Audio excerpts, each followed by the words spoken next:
معزز حجاج بیت اللہ الحرام کا آپ سب کو دل کی گہرائیوں سے جو حج بیت اللہ کی سعادت کے لیے مکہ مکرمہ میں تشریف لا رہے ہیں یا پہنچنے والے ہیں خوش آمدید کہتا ہوں۔ آپ اس وقت اللہ کے ایک عظیم انتخاب کا حصہ ہیں، وہ انتخاب جس میں انسان کو دنیا کے ہر مشغلے، ہر تعلق اور ہر تھکا دینے والے سفر سے نکال کر سیدھا اپنے رب کے در پر حاضر ہونے کی توفیق دی جاتی ہے۔ یہ سعادت ہے جس کے بارے میں نبی کریم صلی اللہ علیہ وسلم نے فرمایا کہ حج مبرور کا بدلہ جنت کے سوا کچھ نہیں۔ دنیا میں انسان بے شمار سفر کرتا ہے، مگر سچ یہ ہے کہ سفر وہی اصل سفر ہے جو بندے کو اللہ کے قریب کر دے اور جو دل کو دنیا سے ہٹا کر رب کعبہ کی طرف لگا دے۔ آج آپ اسی مبارک سفر میں ہیں اور یہ اللہ کا بہت بڑا فضل ہے جس پر جتنا شکر ادا کیے جائے اتنا ہی کم ہے۔ اور ساتھ ہی ساتھ یہ بھی حقیقت ہے کہ اللہ رب العالمین نے اس عظیم عبادت کو آسانیوں کے ساتھ فراہم کر دیا ہے، نہ کہ مشقتوں کے ساتھ۔ آج آپ دیکھتے ہیں کہ خادم الحرمین شریفین کی طرف سے حجاج بیت اللہ الحرام کے لیے جو عظیم انتظامات کیے گئے ہیں وہ کسی ایک یا دو شعبوں تک محدود نہیں بلکہ ایک مکمل نظام ہے۔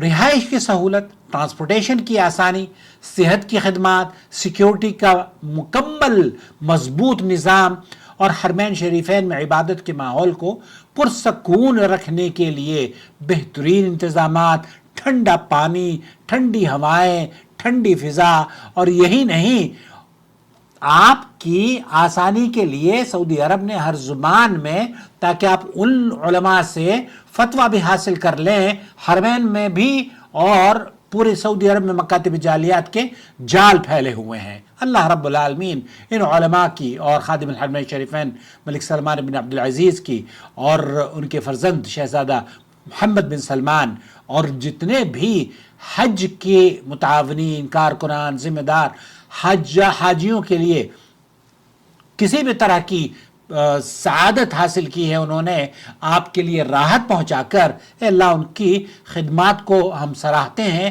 اے اللہ ان کی ان خدمات کو تو شرف قبولیت بخش، آمین یا رب العالمین۔ اب تھا صادق صاحب، انہوں نے کہا کہ وہ جدہ میں مقیم ہے اور اپنے اہل و عیال کے ساتھ پرمیشن مل گئی ہے ان کو، اب جانے والے ہیں مکہ مکرمہ۔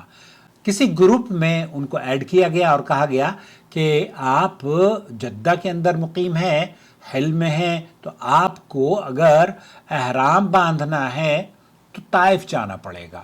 میں نے کہا ایسا کس نے کہہ دیا؟ طائف عمرے کے لیے آپ کہاں سے احرام باندھتے ہیں؟ کہتے ہیں ہم تو جدہ سے احرام باندھتے ہیں۔ تو جدہ ہی سے تو احرام باندھے گا جب آپ عمرے کیونکہ آپ جدہ والوں کی میقات جدہ ان کا گھر ہے جو حل کے اندر موجود ہیں۔ اب ان کو یہ کہا گیا کہ آپ چونکہ مکہ چلے جائیں گے، پھر وہاں سے احرام کھول دیں گے، پھر آپ اپنے گھر آ جائیں گے جدہ میں، تو ایسی صورت میں پھر آپ متمتع نہیں رہیں گے۔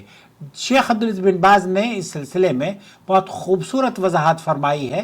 انہوں نے کہا کہ اگر کوئی شخص عمرہ کرنے کے بعد مکہ مکرمہ سے طائف یا جدہ کسی ضرورت کے لیے جاتا ہے، اپنے کسی رشتہ دار سے ملنے کے لیے جاتا ہے یا کسی غرض سے جاتا ہے، پھر وہ واپس آ کر حج کا احرام باندھتا ہے تو اس کا تمتع باقی رہتا ہے، وہ متمتع ہی شمار ہوگا، اس کا حج تمتع ختم نہیں ہوتا۔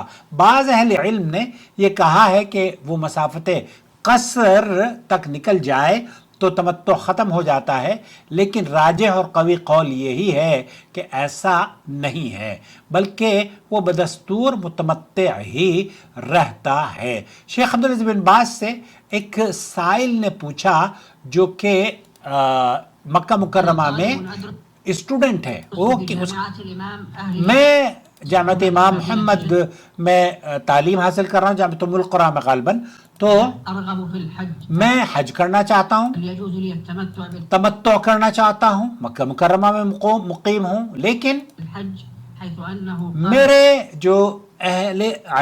جو رشتہ دار ہیں، میرے ماں باپ ہیں، کیونکہ کئی جدہ والے اپنے بچوں کو مکہ بھیجتے ہیں پڑھنے کے لیے. قال شخص إنه ليس لي التمتع مجھے کسی نے یہ مشورہ دیا ہے، جیسے ان کو مشورہ دیا کہ آپ تمتع نہ کریں، لأنني أعتبر من أهل جدة کیونکہ آپ جدہ والے ہیں، جدہ والوں پر تمتع نہیں کیا جا سکتا. وأنني في سفر وأنني فی سفر، آپ سفر پہ ہیں، یہ کہہ کر اس بچے کو یا اس اسٹوڈنٹ کو روک دیا گیا. يجب علي تو میرے لیے کیا حکم ہے اس سلسلے میں؟ أفضل الجميع. شیخ ابن باز مفتی مملکت سعودی عرب رحمۃ اللہ علیہ فرماتے ہیں کہ التمتع افضل للجمیع، التمتع أفضل للجميع. حج تمتع سب کے لیے افضل ہے، سب کے لیے افضل ہے. ويتمتع بالعمرة آپ پہلے عمرہ کریں، ثم يحج. پھر اس کے بعد احرام کھول دیں، اور پھر اس کے بعد حج کا احرام باندھ لیں اور مکہ مکرمہ میں یا مینا تشریف لے جائیں. تو حج کے لیے آپ حج تمتع جدہ میں اگر رہتے ہیں تو آپ جا کے عمرہ کر سکتے ہیں. عمرہ کرنے کے بعد آپ اگر مکہ مکرمہ میں رہنا آپ کو ایزی ہو تو آپ رہ لیجئے، لیکن کیا ان دنوں میں مکہ مکرمہ میں کوئی 2-2.5 مہینے جدہ والا رہ سکتا ہے؟ تو اس لیے بہت سے لوگ ہیں وہ یہ کرتے ہیں کہ مکہ مکرمہ میں جا کر احرام باندھ کر وہ اپنے گھر سے نکلیں گے، تشریح ان کے پاس موجود ہے، عمرہ کریں گے، بال کٹوا لیں گے، احرام کھول لیں گے، اور پھر حج کا جو احرام ہے وہ بھی جدہ ہی سے باندھ کر نکلیں گے اور سیدھے مینا چلے جائیں گے. تو یہ بالکل ٹھیک ہے، جائز ہے، کوئی حرج نہیں ہے. اور اس پر قربانی بھی شیخ عبدالعزیز بن باز فرماتے ہیں کہ اس کی قربانی ایک ہی قربانی اس پر واجب ہے. بہت سارے لوگوں نے یہ مسئلہ بنایا ہوا ہے کہ آپ اگر جدہ چلے گئے یا طائف چلے گئے تو پھر آپ کو دم واجب ہو جائے گا. ایسے لوگوں پر جو کہ جدہ گھومنے کے لیے آتے ہیں یا اپنے گھر آتے ہیں ان پر دم واجب نہیں ہوتا. اللہ سے دعا ہے کہ اللہ تعالیٰ آپ کے عمروں کو حج کو حج مبرور بنا دے، قابل قدر سعی اور معاف کیا ہوا گناہ بنا دے. اور اللہ سے دعا ہے کہ وہ جو خدمات حجاج بیت اللہ الحرام کی ملک سلمان بن عبد العزیز اور وزارت شؤون الحج والاوقاف کے زیر نگرانی انجام دی جا رہی ہیں، وہ سہولتیں قابل رشک، اطمینان اور سکون سے آپ حج کے سفر میں آپ یہاں آتے ہیں اور آپ دیکھتے ہیں کہ کس طریقے سے اللہ کے رسول صلی اللہ علیہ وسلم کی احادیث کے مطابق آپ کے لیے آسانیاں فراہم کر دی گئی ہیں.